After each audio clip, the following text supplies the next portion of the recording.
ভোটের আগেই বিতর্কে প্রবাসীদের জন্য রাখা পোস্টাল ব্যালট। আসন্ন ত্রয়োদশ জাতীয় সংসদ নির্বাচন ও গণভোট উপলক্ষে কুয়েতে বিপুল সংখ্যক পোস্টাল ব্যালট উদ্ধারের ঘটনা নিয়ে সামাজিক যোগাযোগ মাধ্যমে ব্যাপক আলোচনা ও বিতর্ক শুরু হয়েছে।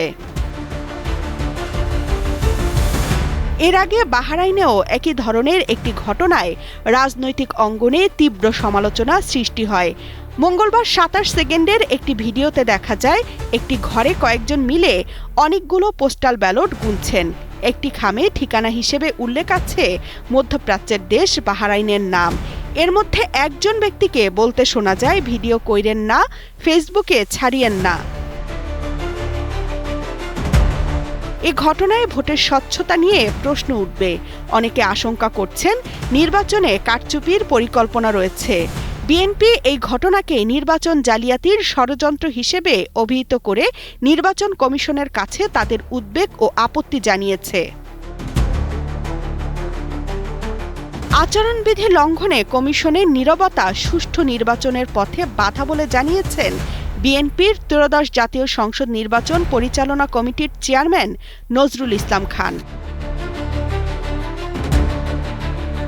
তিনি বলেন, প্রবাসীদের জন্য পাঠানো পোস্টাল ব্যালটে প্রতীক বিন্যাস এমনভাবে করা হয়েছে যাতে বিএনপির প্রতীক ধানের শীষ মাঝামাঝি ও ভাঁজের স্থানে পড়ে অস্পষ্ট হয়ে যায়।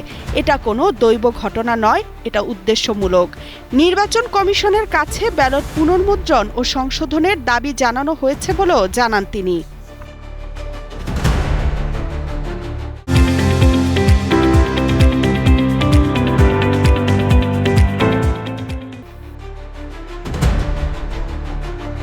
বুধবার পোস্টাল ব্যালটের ভিডিও ভাইরাল প্রসঙ্গে নির্বাচন কমিশনের জ্যেষ্ঠ সচিব আক্তার আহমেদ বলেন, পোস্টাল ভোটের ব্যালট পাওয়ার আনন্দটুকু ধরে রাখতে কেউ এটা ভিডিও করে পোস্ট করেছেন, তবে এটা করা উচিত হয়নি।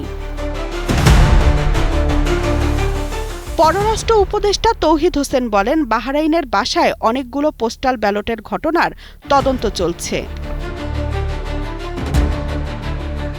ঢাকা ৬ আসনের বিএনপির মনোনীত প্রার্থী ইঞ্জিনিয়ার ইশরাক হোসেন তার ফেসবুকে লেখেন, পোস্টাল ব্যালট বাতিল করতে হবে।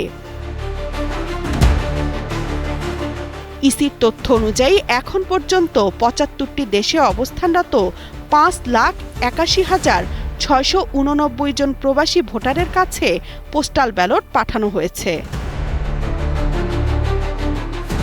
তামান্না তাহসিন খান, কালের কণ্ঠ।